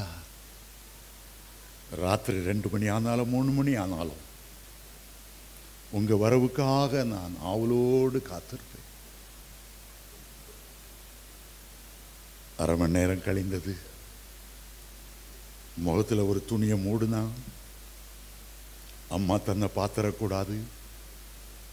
சர்ன்னு போனான். சதக் சதக் சதக்குன்னு அவனுடைய தாயை நெஞ்சில குத்துனான். ஐயோ, அந்த வயதான தாய் துடி துடித்து மறைத்தாள். கையை இருதயத்துக்குள்ள விட்டு துளாவி அந்த இருதயத்தை பிடிங்கி எடுத்தார். ஒரு துணியிலே சுட்டினான். இரவென்று பாராதபடி தன்னுடைய காதலிக்கு, பாரு, என்னுடைய தாயை விட உன்னை அதிகமாக நேசிக்கிறேன். இதயத்தை எடுத்து இரவிலே நடந்து போனான். சரியாக நிலவு வெளிச்சம் இல்லை. பாதி தூரம் போய் இருந்திருப்பான். திடீரென்று அவனுடைய கால் ஏதோ கல்லில இடறின. முகங்குப்புற கீழே விழுந்தான். அவன் கையிலே புதிந்திருந்த அந்த இருதயம் எங்கேயோ போய் விழுந்தது. எங்க விழுந்தது என்று தெரியவில்லை. இருட்டு அதிகம், வெளிச்சமோ குறைவு. தடவிக்கொண்டே இருந்தார். திடீரென்று ஒரு சத்தம் எங்கிருந்து வருகிறது என்று பார்த்தார். தூரத்தில் கிடந்த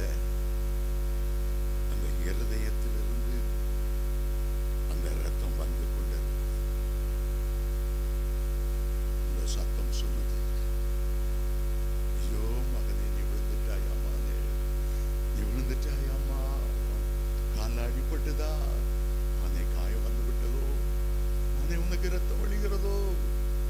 உடைய கால்கள் அடிபட்டதை என்னால் தாங்கிக் கொள்ளவே முடியவில்லை. அந்த இருதயம் துடித்து துடித்து துடித்து அவனோடு பேசினது. என்ன கொலை செய்து விட்டாயே கொலைகாரனே, நீ உருப்படுவாயா? உன்னை பெத்து வளர்த்த தாய ஜீவிரக்கமல்லாம குத்துதியே. அப்படி சொல்லல. என்னை விட இன்னைக்கு வந்தவாதான் அவனுக்கு முக்கியமா? அப்படி என்று சொல்ல தன்னை குத்தி கொண்டாலும் கூட மகன் நன்றாய் இருக்க வேண்டும் என்றுதான் அந்த தாயினுடைய இருதய துடிப்பு. இயேசுனுடைய இருதய துடிப்பு எப்படி இருந்திருக்கும்? அவரை குட்டி, உன்னை குட்டினது யார்? முகத்திலே காரி துப்பி அவருடைய முகமெல்லாம் உமிழ்நீருக்கும் அவர் மறைத்துக் கொள்ள சவுக்கெடுத்து அடி அடி என்று அடித்தாலும் அவருடைய பாசமுள்ள உள்ளம் என்ன பேசினது? பிதாவே அவர்களுக்கு பிதாவே அவர்களுக்கு தாங்கள் செய்கிறது இன்னதென்று வேத பண்டிதர்கள் சொல்லுகிறார்கள். சிலுவிலே தொங்குகிற அந்த 6 மணி நேரம் உயிர் போகிற வரை அவருடைய உள்ளம் துடித்து துடித்து துடித்து பேசின ஒரு வார்த்தை உண்டென்றால், பிதாவே அவர்களுக்கு மன்னியும். நீர் மன்னிப்பை கொடுக்காமல் இருந்தால் இவர்கள் பாதாளத்தில் அல்லவா இறங்குவார்கள், அக்கினி கடலில் அல்லவா நித்திய வேதனை அடைவார்கள். ஐயோ, என் பிள்ளைகள் அந்த இடத்திற்கு வரவே கூடாது. அவர்களுக்கு பாவ மன்னிப்பு எப்படியாவது கிடைக்க வேண்டும். என் கைகளில் ஆணிகள் கடாவப்பட்டாலும் பரவாயில்லை, என்னை சவுக்கால் அடித்தாலும் ஈட்டியால் குத்தினாலும் பரவாயில்லை, என் பிள்ளைகள் பரலோகத்திலே பங்கடைய வேண்டும். அத்தனை சிலுவை பாடுகளை பொறுமையோடு சகித்தார். தங்குனாத வேதனை நம்மை பரலோகத்தில் நிச்சயிக்கும்படி அதை மகிழ்ச்சியோடு ஏற்றுக்கொண்டார். அவருடைய உள்ளம் நாம் சுமந்த பார சுமையை சுமந்திருக்கிறது. அவருடைய சரீரம் நம்முடைய நோய்களை சுமந்திருக்கிறது. நம்முடைய குடும்பத்தை பின்தொற்ற தொடர்ந்து வருகிற பயங்கரமான சாபங்களை சிலுவையிலே சுமந்து தீர்த்திருக்கிறது. பக்தன் பாடுகிறான், நான் உம்மை பற்றி இரட்சகா வீண்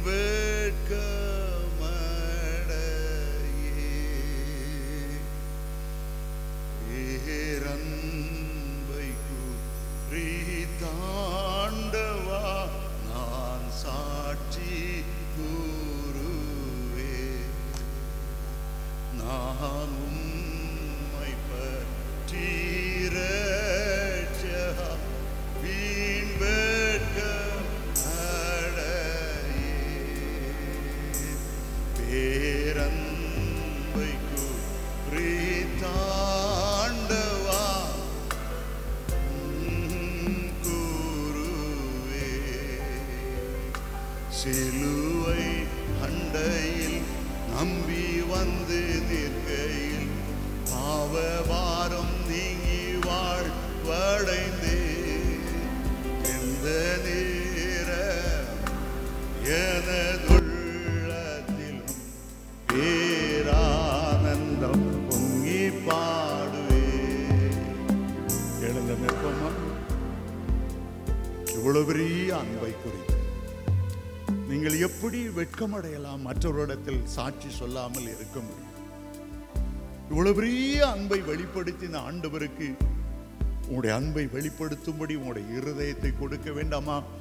இயேசுவை பற்றி சாட்சி சொல்ல வேண்டிய நேரத்திலெல்லாம் நான் எவ்வளவு பெரிய பாவியாய் இருந்தேன், பாதாளத்துக்கு பங்குள்ளவனாய் இருந்தேன், அவருடைய கிருபை என்னை தேடி தேடி வந்து உளையான சேற்றிலிருந்து அவர் என்னை தூக்கி எடுத்து கல்வாரி சிலுவை அண்டை கொண்டு போய் என்னை மார்போடு அணைத்து தம்முடைய விலையேற பெற்ற இரத்தத்தை எல்லாம் என் மேலே சிந்தி சிந்தி என்னை தூக்கி எடுத்தார். என்னை விடுதலை உள்ளவனாய் மாற்றினார். என் பாவத்துக்கு ஏற்படுகிற தண்டனையை தன்மேலே சுமந்தார். சாபமான முள்முடியை தூக்கி கொண்டு எருசலேம் வீதியிலே தள்ளாடி தள்ளாடி நடந்தார். அவரை குறித்து நான் எப்படி வெட்கப்படுவேன்? அவரை சொல்ல நான் ஏன் வெட்கப்பட வேண்டும்? அவரை அல்லாமல் வேறு ரட்சிப்பு இல்லை. அவரை அல்லாமல் வேறு பாவ மன்னிப்பு இல்லை. அவரை அல்லாமல் நித்திய ஆக்கினைக்கு விடுதலையாக்கப்பட வேண்டிய வேறு வழி இல்லை. அவரை குறித்து வெட்கப்படாதே சகோதரி, அவரை குறித்து வெட்கப்படாதே சகோதரி. எப்பொழுது இயேசுவை பற்றி சாட்சி கொடுக்க ஒரு சந்தர்ப்பம் கிடைத்தால் தைரியமாய் அவரை குறித்து பேசு. அவரை அல்லாமல் பாவ மன்னிப்புக்கு வேறு வழி இல்லை. இயேசுவின் நாமமே அல்லாமல் ரட்சிக்கப்பட வேறு நாமம் கட்டளையிடப்படவில்லை. அப்படியே கைகளை உயர்த்தி கொள்ளுவோம். கர்த்தர் கொடுத்திருக்கிற அந்நிய பாஷையில எனக்குள்ளே இருக்கிற வெட்கத்தை எல்லாம் எடுத்து போடு. என் பாவத்தை எல்லாம் எடுத்து போடு. என் நோய்கள் பலவீனங்களை நீ சுமந்தபடியா நான் அதை வீணாய் இனிமேலும் சுமக்க தேவையில்லை. என் சாபங்களை நீர் முறித்து விட்டீர். விசுவாசிக்கிறேன். அந்த சாபத்தோடு நான் நடந்த நாட்களுக்கு தக்கதாக இனி ஆசீர்வாதத்தின் நாட்களை தாரும் என்று கேட்போம். துராலா ஷஹு பூராந்தராரமா கரேதராரபா கல்வாரி நாயகனே அபௌராஷாதரா எங்களுக்காக முழுமையாய் ஊற்றி கொடுத்தவரே, உம்மை குறித்து நாங்கள் வெட்கப்படுவதில்லை. நாங்கள் வெட்கப்பட போவதில்லை. இயேசுவுக்காக வல்லமையான சாட்சியாய் விளங்கும்படி ஒவ்வொரு மேலும் உம்முடைய அபிஷேகம் இறங்கி வரும்படி ஜெபிக்கிறேன்.